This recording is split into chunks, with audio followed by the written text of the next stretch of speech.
I'm going to ask you about the Kanye West thing, not because I ever pinned any hopes on Kanye West, just because I find it fascinating. I love having uncomfortable conversations. It's one of my favorite things, especially when I get to friends who have a different religion than mine or have a different background or something. I love saying it in uncomfortable ways with my friends, and we'll have nice talks about it. I think that's how we grow. Kanye West came out recently. Obviously, everyone knows who he is, and you saw he's blasting Jews. He's got some kind of an issue with Jews. I don't know what that would be, but I don't mind it. I realize how offensive that can be to people, but I don't mind people saying offensive things and having conversations start. Where's the danger of people saying something, even if you think it's crazy or wrong? Say it and let's talk about it. It's like anything else, right? I can sit here and I can talk about Mexicans or black people, and there's certain segments of every population that has issues, but I don't think we can blanket everybody. But to your point, the conversations always need to be had. And we need to be able to have those type of discussions here in the United States of America, because without those discussions, we don't end slavery. Without those discussions, women don't get the right to vote. Without those discussions, we never overturn Roe versus Wade. And so there's always going to be a need for us to have these type of discussions, to have real movement in our nation. We have to take our emotions out of it and remember that we love thy neighbor as thyself, and keep that as what is rooted in what is pure for all of us, bringing us together. And I can tell you right now, Kanye West loves America. Kanye West loves this country. He wants to wake people up to things that you may not normally or typically hear. He did an interview that was so fascinating, talking about he put $140 million into Chase Bank, and to have them kick him out and treat him that way over this woke agenda, this ESG agenda that they're pushing. And he was saying this on behalf of every American who can't afford to put $140 million. He was saying, if they will do this to me, what will they do to you? And so Kanye West actually speaks for the people. He actually has enough courage to sacrifice his own well-being for the people of the United States of America. And so I think we need to understand where he's coming from, not agreeing with everything that he says, but understanding that this man is a true patriot and is someone that we need his voice right now to continue to wake up people and open up eyes. Happy birthday!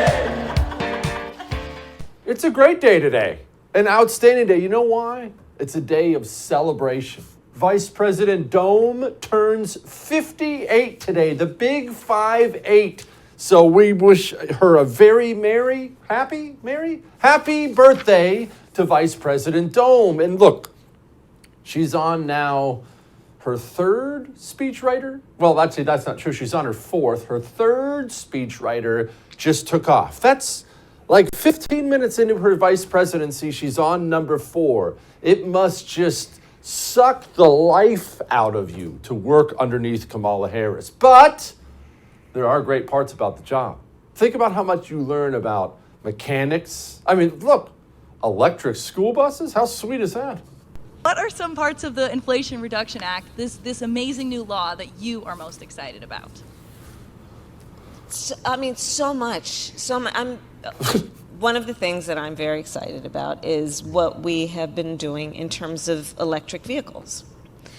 And I have a particular fondness, I must tell you, for electric school buses. I love electric school buses.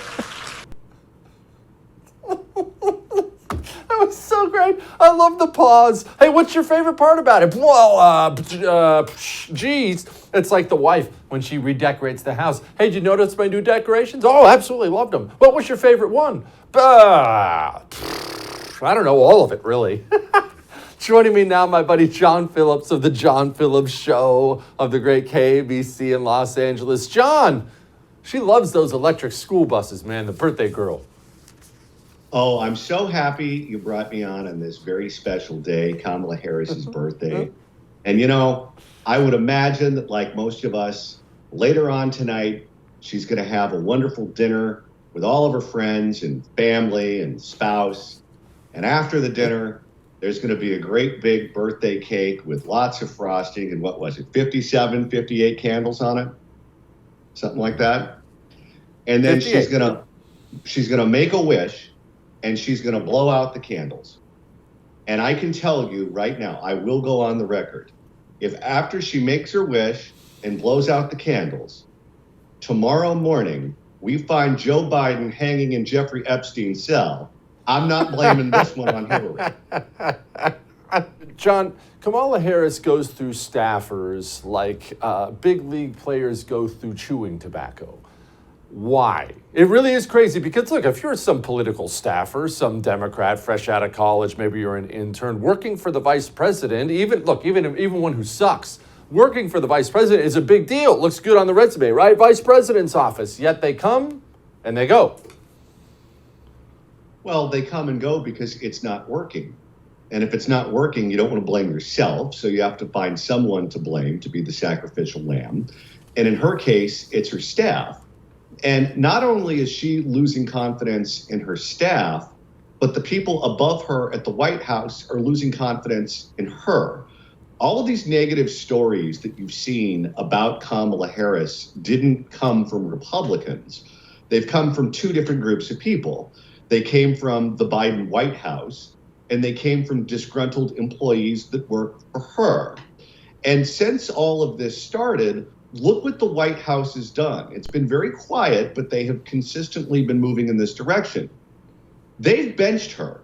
It's like Biden being the old manager with the gut hanging out, walking real slow to the mound, and putting his hand on his arm and calling for relief pitching. It wasn't Kamala Harris that was all over the Sunday shows this weekend promoting the administration and their effort to fight inflation. It was Pete Buttigieg. Pete Buttigieg is now the #1 administration official in demand from all of the shows. Because what you have with this crowd is you have a crowd that can't talk. Joe Biden is demented. He can't talk. Kamala Harris can't stop the giggling. She can't talk. Their press secretary can't talk. They've got a vegetable running for Senate in Pennsylvania. He can't talk. The one person that they have that can go out and can speak to the people, albeit he's selling something that's not very popular, is Mayor Pete. And don't believe for 1 second that this is going unnoticed among Kamala Harris and her staffers. She and her staff has to be the angriest people in the world right now. The Department of Energy will release another 15 million barrels from the Strategic Petroleum Reserve, extending our previously announced release through the month of December. We need to responsibly increase American oil production without delaying or deferring our transition to clean energy. Let's debunk some myths here. My administration has not stopped or slowed U.S. oil production. Wow, really? Let's find out if that's true. Joining me now, my friend Brian Dean Wright of the Great President's Daily Brief podcast. I subscribe every day. You should subscribe. Actually, you only have to subscribe once. Never mind. I listen every day. Brian, Joe Biden hasn't done anything for our oil production. What are you talking about? Oh, man, that guy, fake news on that claim. So, look, the bottom line from a permitting process and encouraging our oil and gas industry to drill, that's just not true. He is slowing down that process, and he is disincentivizing the oil and gas industry from drilling because, as he said, we're not going to stop in our desire for dirty green energy. We want solar and wind. We don't want any of that oil and gas stuff. So that is the big atmospheric condition, as it were, that's preventing a lot of folks in the oil and gas industry from doing what they want to do, which is they're being prevented from engaging in their development of oil and gas. So Biden's just not right when he says that. Okay, I do find it funny that the president, actually, and all of his advisors, they all say the same thing. We need to get off this filthy, disgusting oil and gas, and we're going to screw those scumbags over the first chance we get. Also, hurry up and make more oil while we switch to solar panels. Do I have that about right? Yes, we might say we're pushing on the gas pedal and the brake at the same time, which I'm not sure where most of us learned how to drive, but that's not usually how you do it because it ends up causing all kinds of problems. In this case, we got weird, crazy market conditions. We got this Inflation Reduction Act, which is really a climate change bill, hundreds of billions of dollars for solar. But although, by the way, we still need all that dirty, wonderful oil and gas. Doesn't make any sense. Well, he also uses this line, they love using this throughout, of they're making record profits. Companies are making record profits. Are the oil companies making record profits? What's going on? All right, so let's unpack this because Biden and his team continually attack three different groups of people: gas stations, refineries, and oil and gas companies. So let's start with the first one. Gas companies are not the boogeyman here. All right, they make about 2 to 5 cents per gallon off your gas when you go to a station. Most of the profits that they make are actually in the convenience stores. So let's just be very clear with that one. And about 60% of every single store you see these gas stations, they're owned by a mom and pop outfit. So not a big corporate conglomerate. Second, the oil refinery issue. Biden has attacked these guys as well. But the issue here is we used to have 250 oil refineries in this country back in the 1980s. Today, it's half that number. So you have less capacity to make oil and gas and other petroleum products. So that's really the issue here. Plus, oil refineries right now are at 95, 99% capacity. So this is not a bunch of crazy refineries trying to squeeze out more profits. They may be making more profits, and they are, but that's because the oil and gas, I should say, the cost for a barrel of gas and oil is up tremendously. So that takes us to our last boogeyman, of course, the oil and gas industry itself, the folks who pump it out of the ground. The thing is, they're not colluding to create the price of oil. It is a market-based decision. And that, of course, is being set by lots of different factors, from the war in Ukraine to, yes, there is an oil cartel called OPEC and OPEC Plus. Those are the folks that Joe Biden just really made angry a couple of weeks ago when he said, hey, don't cut oil production. They were like, nah, we're going to do it anyway. So the bottom line is there is no boogeyman other than market conditions, and Joe Biden is just flopping around trying to blame anybody but himself.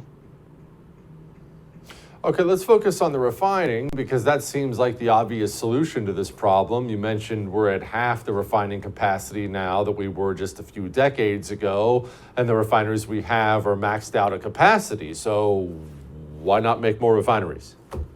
Yeah, great question. Those things cost billions and billions of dollars to build. It takes over a decade usually for those things to get permitted.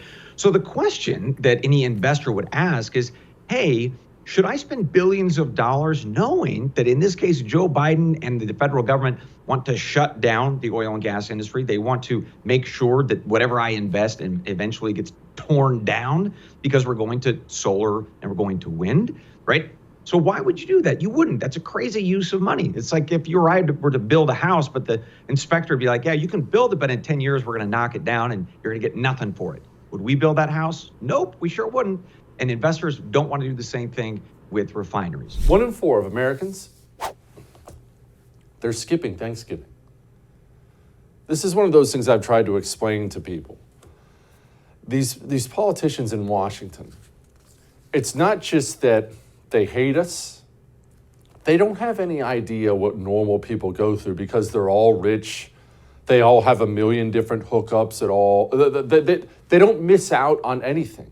There's nobody in the Biden administration who's going to skip a single thing for Thanksgiving. They either make enough money or they know a guy who knows a guy. They're all going to have the best of the best.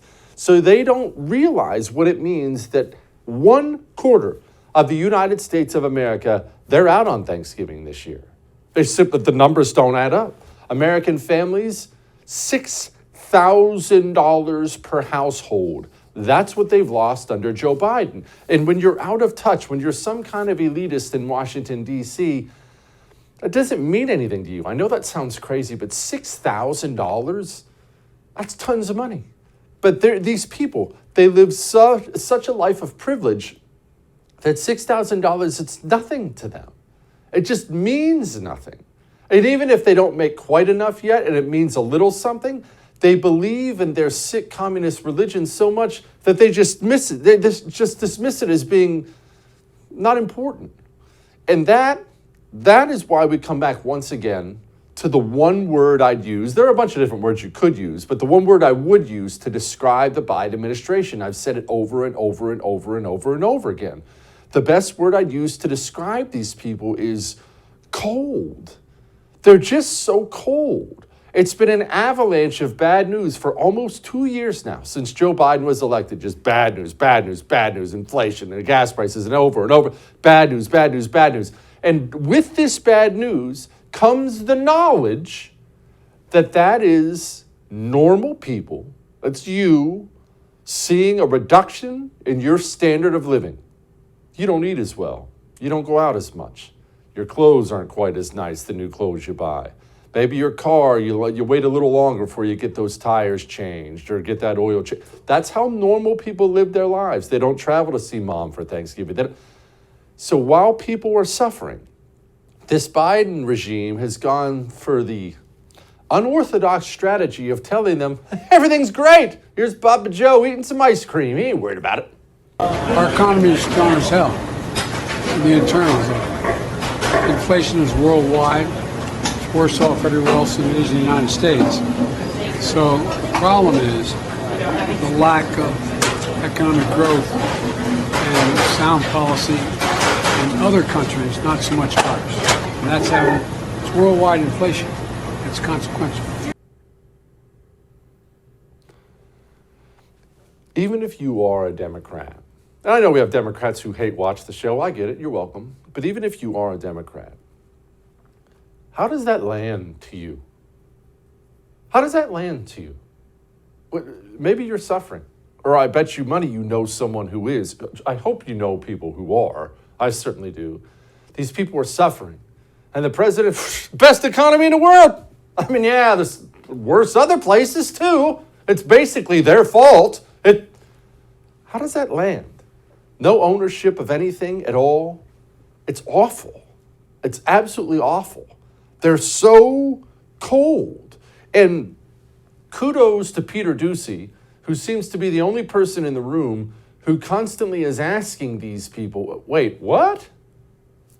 Who exactly thinks the president is doing a good job on inflation? Because we've got a new poll that finds he receives his lowest job ratings on inflation, net negative 38 points. We understand that there are challenges that are in front of us here in this country. Challenges in front of us in the country. Don't miss Jesse Kelly Breaks History, Che Guevara, the latest episode of a new series available now exclusively for First TV supporters. Visit the First TV app or thefirsttv.com to subscribe and start watching today.